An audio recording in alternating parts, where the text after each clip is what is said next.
નમસ્કાર, ઉજાસ ટીવીમાં હું પંકજ આપનું સ્વાગત કરું છું. આજના તારીખ 20મી ફેબ્રુઆરી અને શુક્રવારના અમેરિકાના મુખ્ય સમાચારની વાત કરીએ તો ગુજરાતીઓ માટે કલંકિત ઘટના અમેરિકાના મધદરિયામાં બની છે.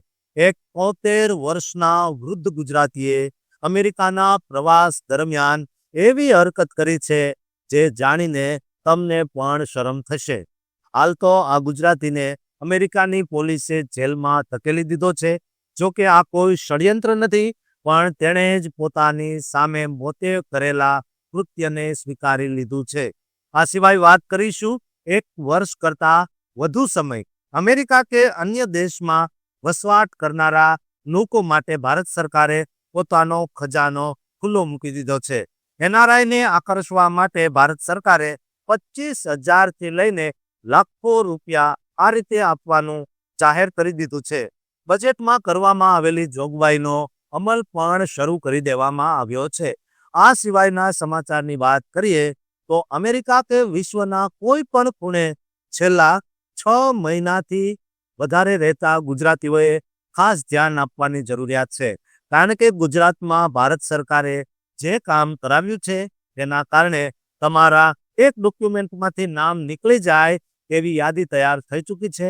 ઘણા ગુજરાતીઓના એક યા બીજા કારણોસર નામ રદ થઈ ગયા છે. તમારે તમારું નામ ચેક કરી લેવું જોઈએ અને કેવી રીતે નામ જાળવી રાખવું જોઈએ તેની વિગતે વાત કરીશું. તો ચાલો તમામ સમાચાર જોઈએ વિસ્તારથી. દોસ્તો, તમે ક્યારેય કલ્પના કરી છે કે અમેરિકા ફરવા ગયેલા 73 વર્ષના ગુજરાતી વૃદ્ધ માટે આલિશાન ક્રૂઝની સફર જેલના સળિયા પાછળ ખતમ થશે? અને શું આંતરરાષ્ટ્રીય દરિયા સીમામાં બનેલી એક શરમનાક ઘટના પાછળનું રહસ્ય એક બોડી કેમેરામાં કેદ થઈ જશે?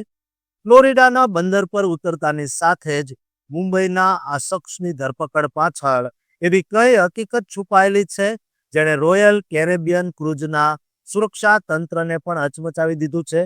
આજે હું તમારી સામે લાવી રહ્યો છું એક એવી સત્ય ઘટના જે વિદેશ પ્રવાસે જતા દરેક ભારતીય માટે લાલ બત્તી સમાન છે. અને કઈ રીતે આ વૃદ્ધે પોતે જ પોતાનો ગુનો કબૂલ કર્યો તે જાણીને તમે પણ ચોંકી જશો. મિત્રો, મુંબઈના રહેવાસી 73 વર્ષીય રાજેન્દ્ર શેઠ ગુજરાતી વૃદ્ધની 16 ફેબ્રુઆરી 2026ના રોજ ફ્લોરિડાના પોર્ટ કેનાવેરલ ખાતેથી અટકાયત કરવામાં આવી. આ ધરપકડ પાછળનું કારણ અત્યંત ગંભીર છે, કારણ કે તેમના પર royal Caribbean cruise ship Explorer of the Seas પર તેમને જાહેરમાં ન કહી શકાય તેવું અશોભનીય વર્તન કરવાનો આરોપ છે. આ ઘટના ત્યારે બની જ્યારે ક્રૂઝ આંતરરાષ્ટ્રીય જળસીમામાં મુસાફરી કરી રહ્યું હતું. પોલીસ રિપોર્ટ મુજબ ક્રૂઝ પર આવેલા ફ્લોરાઇડ નામના સર્ફિંગ એરિયામાં એક સગીરા ઊભી હતી. તે દરિયાની મજા માણી રહી હતી. તેણીએ બાથિંગ 2 પીસ સૂટ પહેર્યો હતો. લોકો આ ક્રૂઝ પર ખૂબ જ એન્જોય કરી રહ્યા હતા. આ વખતે આપણા ગુજરાતી રાજેન્દ્ર શેઠે તેની નજીક જઈ વાતચીત શરૂ કરી. ત્યારબાદ હું તમને ન કહી શકું એ પ્રકારનું વર્તન આપણા ગુજરાતી વૃદ્ધ કરવા લાગ્યા. શેઠના અકૃત્યથી તે ડરી ગઈ. બ્રેવાર્ડ કાઉન્ટી શેરીફ ઓફિસે આ મામલે તપાસ હાથ ધરી ત્યારે શિપના સર્વેલન્સ ફૂટેજમાં આખી ઘટના કેદ થયેલી જોવા મળી. સૌથી ચોંકાવનારી વાત એ છે કે જ્યારે શિપના સુરક્ષાકર્મીઓએ રાજેન્દ્ર શેઠની પૂછપરછ કરી ત્યારે તેણે સુરક્ષા કર્મીઓના બોડી કેમેરા સામે કબૂલાત કરી હતી કે તેઓ જાણતા હતા કે તેમણે તેના પાછળના ભાગે સ્પર્શ કર્યો હતો. આ કબૂલાત તેમના વિરુદ્ધ સૌથી મજબૂત પુરાવો સાબિત થઈ છે. 16 ફેબ્રુઆરીએ જ્યારે ક્રૂઝ પાછું બંદર ઉપર આવ્યું ત્યારે સવારે 8:34 વાગ્યે તેમની ધરપકડ કરી લેવામાં આવી અને 9:58 વાગ્યે તેમને બ્રેવાર્ડ કાઉન્ટી જેલમાં મોકલી દેવામાં આવ્યા. રાજેન્દ્ર શેઠ પર ફ્લોરિડાના કાયદા હેઠળ ગંભીર આરોપ મૂકવામાં આવ્યો છે, જે સેકન્ડ ડિગ્રી ફેલોની એટલે કે બીજા દરજ્જાનો ગંભીર ગુનો ગણાય છે. જો આ કેસમાં તેઓ દોષિત ઠરે તો તેમને 15 વર્ષ સુધીની જેલની સજા અને $10,000નો દંડ થઈ શકે છે. કોર્ટે તેમની જામીન એટલે કે બોન્ડની રકમ $35,000 નક્કી કરી છે, કારણ કે તેઓ મુંબઈના વતની હોવાથી દેશ છોડીને ભાગી જવાનું જોખમ વધુ છે. રાજેન્દ્ર શેઠનો જન્મ 13 એપ્રિલ 1952ના રોજ થયો છે અને તેઓ પ્રવાસી વિઝા પર અમેરિકા આવ્યા હોવાનું જણાય છે. આ કેસની આગામી સુનાવણી 12મી માર્ચ 2026ના રોજ થવાની છે. આ ઘટના એ પણ દર્શાવે છે કે આંતરરાષ્ટ્રીય જળસીમામાં ગુનો કરવા છતાં અમેરિકન કાયદાની પકડમાંથી બચવું અશક્ય છે. સોશિયલ મીડિયા પર આ ઘટનાને લઈને લોકોમાં રોષ જોવા મળી રહ્યો છે. મુંબઈના આ વૃદ્ધ અત્યારે જેલમાં છે અને ન્યાયિક પ્રક્રિયાનો સામનો કરી રહ્યા છે.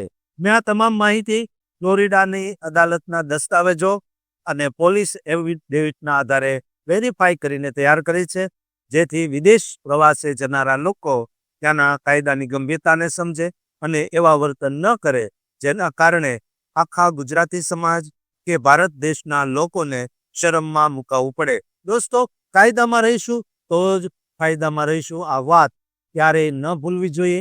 આ વિડીયો તમને પસંદ આવ્યો હોય તો શેર એવા લોકો સુધી કરજો જેઓ ફરવા જાય છે પરંતુ તેમને નિયમોની કોઈ જાણ નથી અને આવી ભૂલ તેમને જેલમાં નાખતા રોકી શકે. દોસ્તો, આ ચેનલમાં તમે નવા છો તો અત્યારે જ સબસ્ક્રાઇબ કરી દેજો.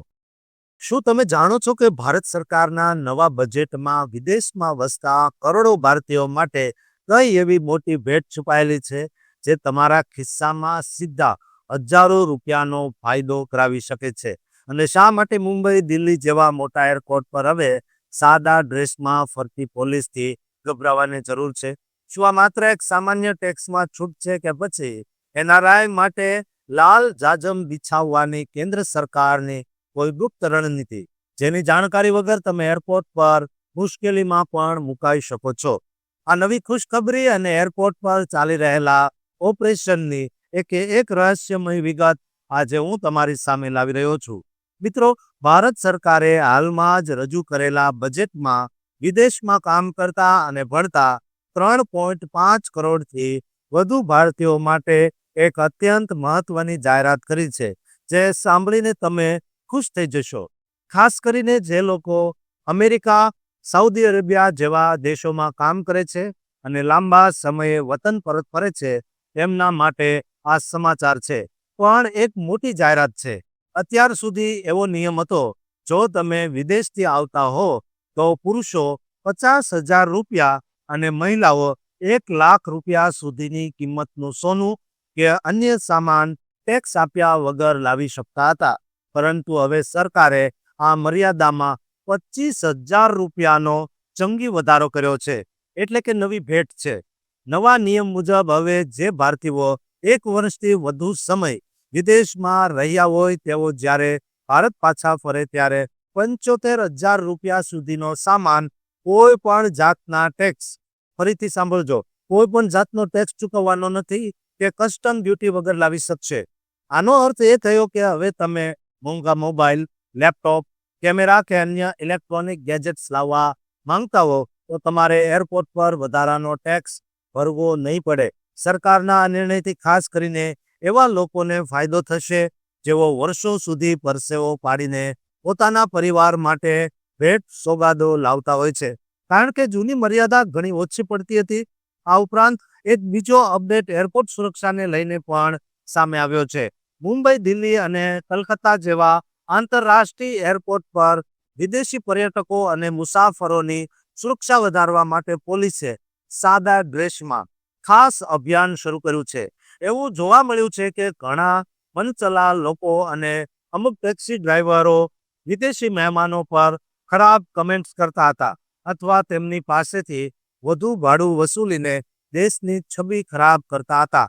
આ બાબતે આંતરરાષ્ટ્રીય સ્તરે ફરિયાદો થતા હવે એરપોર્ટ પોલીસ એક્શનમાં આવી છે અને સાદા કપડામાં રહીને આવા લુખ્ખા તત્વોની ધરપકડ કરવાનું પણ શરૂ કરી દીધું છે. એરપોર્ટની બહાર પર્યટકોની છેડતી કરનારા કે તેમની સાથે ગેરવર્તન કરનારા ઘણા લોકો અત્યારે જેલના સળિયા ગણી રહ્યા છે. પોલીસનું માનવું છે કે જો આપણા મહેમાનો સુરક્ષિત હશે તો જ દેશમાં પ્રવાસન વધશે અને ભારતનું નામ દુનિયામાં રોશન થશે. આ બજેટમાં આપવામાં આવેલી ટેક્સ ફ્રી છૂટ અને એરપોર્ટ પર વધારવામાં આવેલી કડક સુરક્ષા એ દર્શાવે છે કે ભારત સરકાર હવે એનઆરઆઈ અને પ્રવાસીઓના હિત માટે કેટલી ગંભીર છે. જો તમે પણ 1 વર્ષથી વધુ સમયથી વિદેશમાં રહો છો અથવા 75,000ની લિમિટનો લાભ લેવા તૈયાર થઈ જજો અને એરપોર્ટ પર કોઈની પણ સાથે ગેરવર્તન ચલાવી લેતા નહીં, કારણ કે હવે પોલીસ તમારી રક્ષા માટે તૈયાર છે, તૈનાત છે. મેં આ તમામ વિગતો ભારત સરકારના સત્તાવાર બજેટ દસ્તાવેજો અને એરપોર્ટ સુરક્ષા એજન્સીઓના રિપોર્ટ પરથી વેરીફાઈ કરીને તમારી સામે રજૂ કરી છે, જેથી તમે જાગૃત રહો અને ગેરસમજમાં ન પડો. જો તમને આ માહિતી ગમી હોય તો અમારી ચેનલને લાઈક અને સબસ્ક્રાઇબ જરૂર કરજો. અને જો કોઈ વ્યક્તિ અમેરિકા કે અન્ય દેશથી ભારતે આવવા માંગતા હોય તો એમને આ વિડીયો શેર જરૂર કરજો, કારણ કે તેઓ પણ કંઈક ને કંઈક પોતાના સંબંધીઓ માટે કે પછી પોતાને 25,000નો ફાયદો ભારતમાં આવતા વેત થવાનો હોવાથી એ ફાયદાને તેઓ લઈ શકે. દોસ્તો, ભારત સરકારના નિયમ પ્રમાણે ગુજરાતમાં હમણાં જ એક એવી યાદી તૈયાર થઈ જેની તમે ક્યારેય કલ્પના ન કરી હોય. માત્ર એક સરકારી સર્વે તમારી વર્ષો જૂની લોકશાહીની ઓળખને એક ઝાટકે ભૂંસી શકે છે. અને શું ગુજરાતના લાખો મતદારોના નામ મતાધિકારની યાદીમાંથી રહસ્યમય રીતે ગાયબ થઈ ગયા છે? 17 ફેબ્રુઆરી 2026ના રોજ જાહેર થયેલી નવી મતદાર યાદી એવું તો શું છે જેણે ગુજરાતમાં રાજકીય ભૂકંપ લાવી દીધો છે? અને શા માટે વિદેશમાં વસતા હજારો ગુજરાતીઓ એટલે કે એનઆરઆઈ માટે એક ખબર આજકા સમાન સાબિત થઈ શકે છે. 68 થી 77 લાખ નામ યાદીમાંથી કમી થવા પાછળનું અસલી રહસ્ય અને તમારું નામ હજુ અકબંધ છે કે નહીં તે તપાસવાની ચોંકાવનારી રીત આજે હું તમારી સામે લાવી રહ્યો છું. મિત્રો, ગુજરાતમાં હાલમાં જ પૂર્ણ થયેલી મતદાર યાદીની ખાસ સંક્ષિપ્ત સુધારણા એટલે કે સ્પેશિયલ ઇન્ટેન્સિવ રિવિઝન બાદ જે આંકડા બહાર આવ્યા છે તે ખરેખર સ્તબ્ધ કરી દેનારા છે. ચૂંટણી પંચના ડેટા મુજબ રાજ્યમાં મતદારોની સંખ્યા 5.08 કરોડથી ઘટીને 4.40 કરોડ થઈ ગઈ છે, જેનો સીધો અર્થ છે કે કુલ 13.4% મતદારો ઘટી ગયા. આ શુદ્ધિકરણ અભિયાનમાં રાજ્યભરમાંથી અંદાજે 68 થી 77 લાખ નામ દૂર કરવામાં આવ્યા, જેમાં સૌથી વધુ 40 લાખ એવા લોકો છે જેઓ કાયમી ધોરણે સ્થળાંતર કરી ગયા છે. આ કેટેગરીમાં એવા ગુજરાતીઓનો પણ સમાવેશ થઈ શકે છે જેઓ વિદેશમાં સ્થાયી થયા છે, પરંતુ તેમણે હજુ ભારતીય નાગરિકત્વ છોડ્યું નથી. જો BLO દ્વારા ઘરે ઘરે કરવામાં આવેલી તપાસ દરમિયાન કોઈ વ્યક્તિ હાજર ન મળી હોય અથવા તેનું સરનામું ન મળ્યું હોય તો તેવા સંજોગોમાં નામ કાઢી નાખવામાં આવ્યા. આ ઉપરાંત 18 લાખ મૃતક મતદારો, 9.8 લાખ એવા લોકો જેમનો પત્તો જ નથી અને 3.8 લાખ ડુપ્લિકેટ નામ પણ યાદીમાંથી દૂર કરાયા છે. જોકે આ પ્રક્રિયામાં 9.5 લાખ નવા મતદારો ઉમેરાયા છે, પણ કમી થયેલા નામોની સંખ્યા ખૂબ મોટી છે. સુરતમાં સૌથી વધુ 85,734 નામ કમી થયા છે, જ્યારે અમદાવાદમાં 47,000 નામ દૂર થયા છે.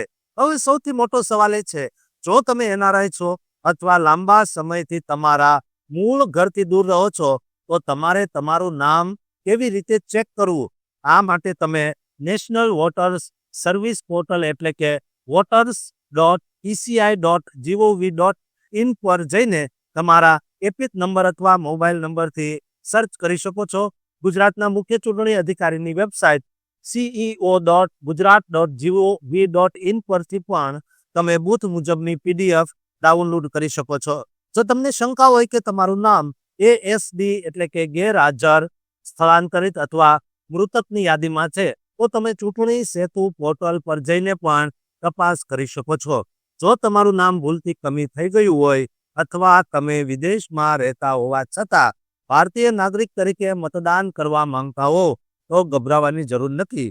એનઆરઆઈ મતદારો ફોર્મ 6A ભરીને ઓવરસીઝ ઇલેક્ટર તરીકે ફરીથી નોંધણી કરાવી શકે છે. આ માટે તમારે પાસપોર્ટની સ્વપ્રમાણિત નકલ અને વિદેશમાં રહેઠાણના પુરાવા ઓનલાઈન અપલોડ કરવા પડશે. યાદ રાખજો કે ઓવરસીઝ વોટર તરીકે નોંધણી થયા પછી તમારે મતદાન કરવા માટે ભારત આવવું પડશે, કારણ કે હજુ સુધી ઓનલાઈન વોટિંગની સુવિધા ઉપલબ્ધ નથી.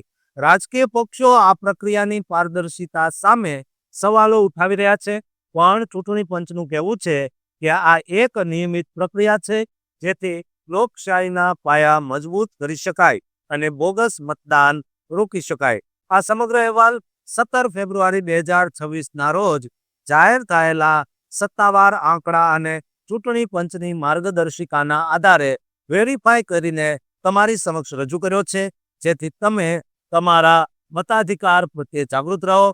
જો તમને આ માહિતી મહત્વની લાગી હોય તો અમારી ચેનલને લાઇક અને સબસ્ક્રાઇબ જરૂર કરજો. દોસ્તો, એવા લોકો સુધી આ વિડીયો શેર કરજો જેઓ ઘણા લાંબા સમયથી અમેરિકા કે અન્ય દેશોમાં વસવાટ કરી રહ્યા છે, જેથી તેઓ પણ એમનો ફાયદો જોઈ શકે અને પોતાનું નામ ભારત કે ગુજરાતની મતદાન યાદીમાં છે કે કેમ તે ચેક કરી શકે.